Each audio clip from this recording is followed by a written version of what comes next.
Hey, pilots! Welcome to another exciting episode of War Robots Domination, a series of helpful gameplay tutorials designed to help highlight the tactics and strategies that I use to help tip the scales of my favorite game, War Robots. Each episode will feature a handful of battles along with helpful commentary that'll provide insight as to what I'm doing and why I'm doing it.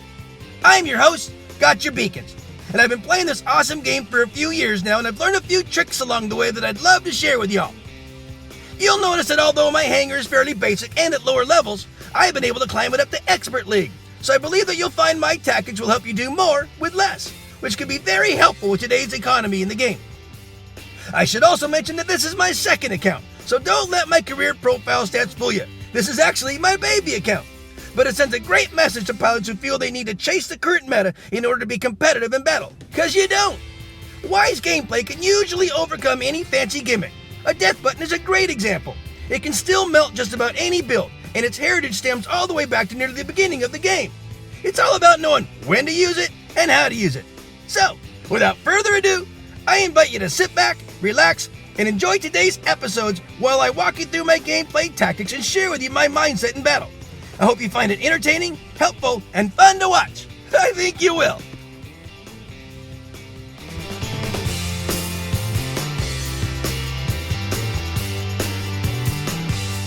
I'm going to call this battle Patching Holes, and this is a strange one, guys. Stick around for an interesting battle here. All right, guys, so this is my closed map deck. We're on Shenzhen, so this is Mjolnir. He's my little phantom. I've got Rhymes and a Scourge on, Igniter on him, and, he freezes them, and then he chucks ice cubes at him, and then he burns them down, so it works pretty good. And then that little ability he has really plays in well on certain maps where, there is good structure nearby a beacon where I can kind of go in and run and cap a beacon and then zip back behind cover. So it's really a great little ambush bot, and it's kind of fun. So I usually open with him on maps and use certain little areas where he's got these little tricks he can do. He can go in there, wreak a little havoc, and then zip on back, hit a little healing module, and then go back and do it again. And I go through modules, but that's what modules are there for, and they're always giving them out. They're not modules, excuse me, power cells, and they're giving them out a lot on the different type of chests you can open up and stuff. So stock up on power cells. You're gonna need them. I think the drones are gonna need them too. I'm not gonna use drones, I don't think, but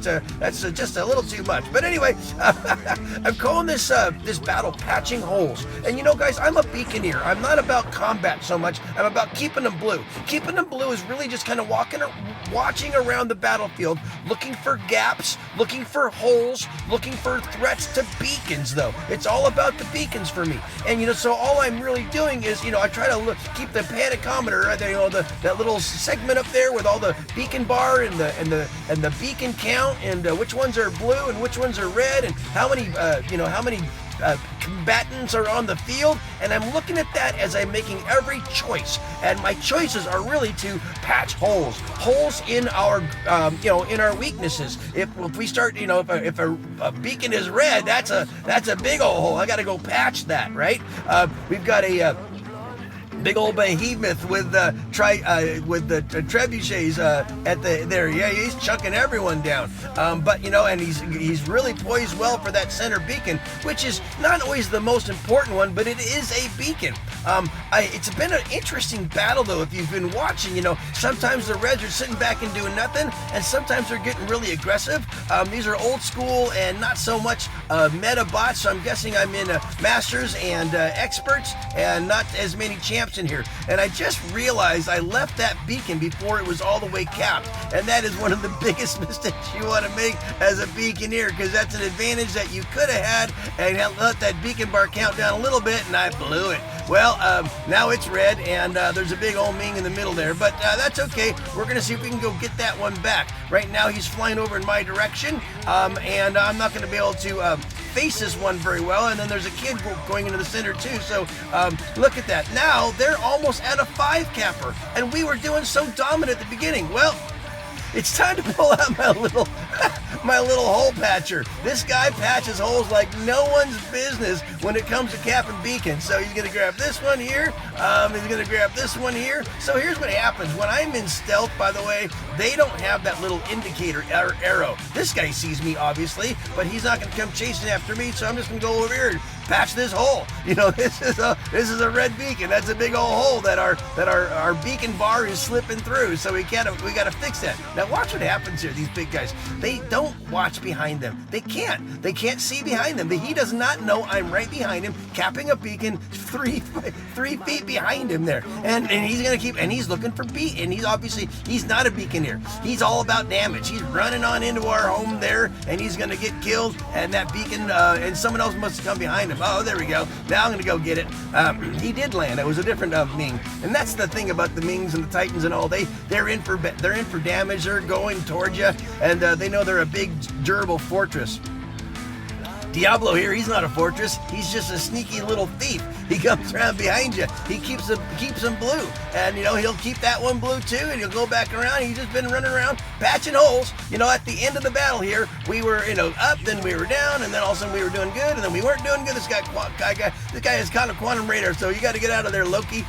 Get out of there, Diablo. And so I also have the phase shift, which obviously saved my butt right there. And now he's getting out of the way and allows me to go ahead and get their home beacon, and that is going to be the last hole that I needed to patch to give us that nice green banner at the end. You know, I play the battlefield, guys. I don't play for combat. I'm a beaconeer. I stare at the beacons all day long. I might do some damage. Obviously, I did pretty good, but I got a whole bunch of beacons at the end there, and that was really just patching the holes that needed to be filled so that we didn't lose all of our beacon power there. And that's how you do it, guys. Watch the beacons on these beacon-based modes, especially on Domination. Just make sure that you have a runner at the end like that can help save the day and keep that green banner in your court. And if you see your name, thanks for the game. Peace out. I'm going to call this battle Rule Number 1.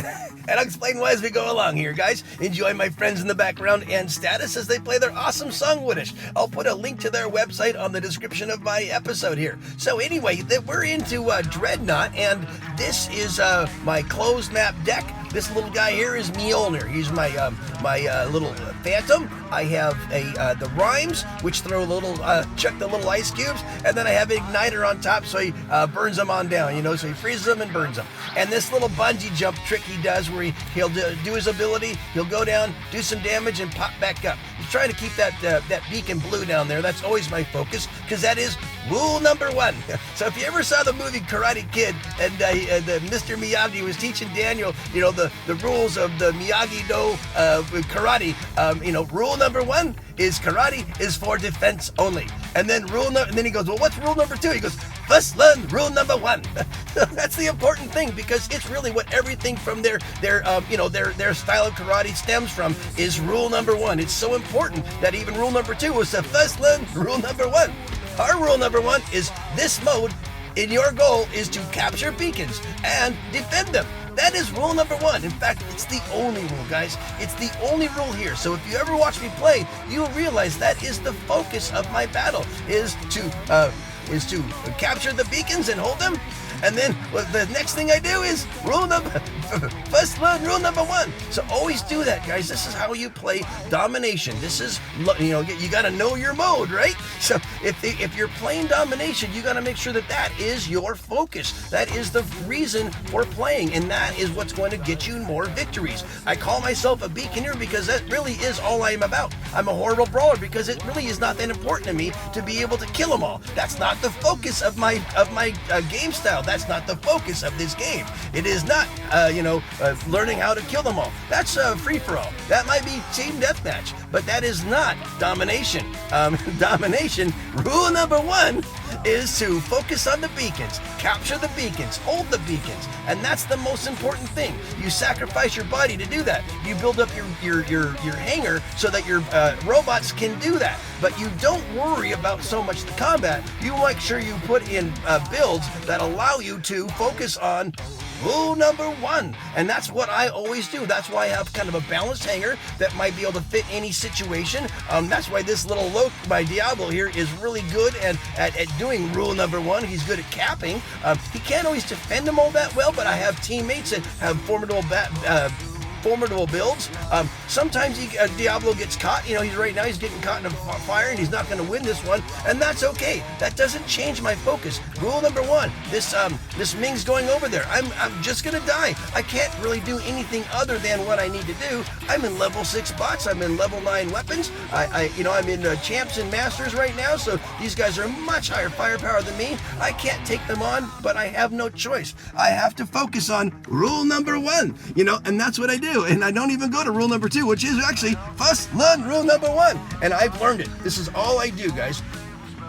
People ask me, GB, how do you climb into champs and masters with those lightweight bots? What are you doing? Are you just really a skilled brawler? I've always told you guys, I'm a horrible brawler, but I play to win.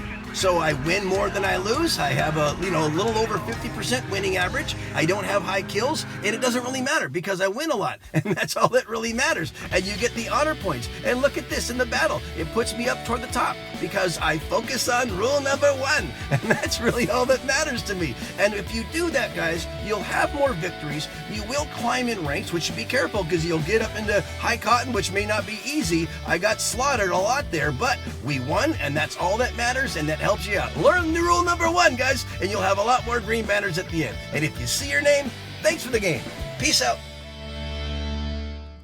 I'm going to call this battle Know the Mode. Definitely pay attention on this one, guys. Enjoy my friends in the background and status as they play their awesome instrumental, Mortality. All right, guys, so this is this episode's Beacon Rush battle. It always goes the same way. You take your fastest bots in your hangar.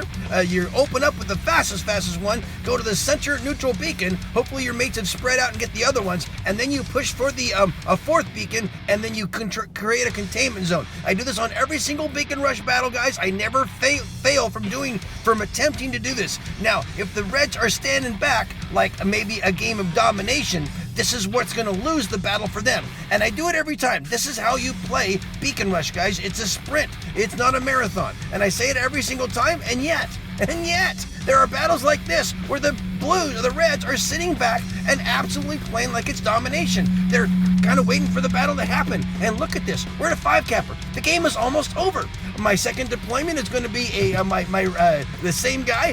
He helps me hold the beacon that I'm trying to keep maintain a blue. And look what's happening to that beacon bar. It is absolutely plummeting.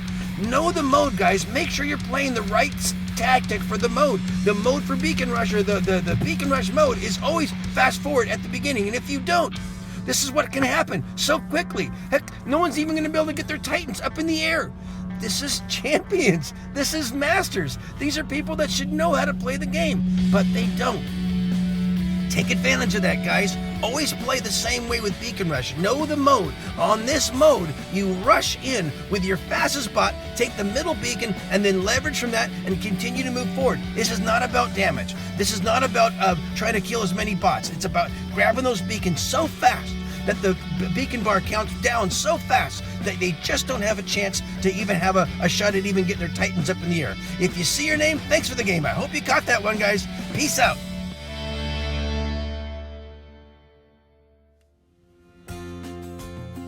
Well, friends, that just about wraps it up for another episode. Thanks so much for watching. I hope you enjoyed what you saw and were able to take something you learned and use it in battle. I add content to my YouTube channel on a regular basis, so if you like what you see, please tap on the subscription button and then tap the bell to be notified when new episodes are released.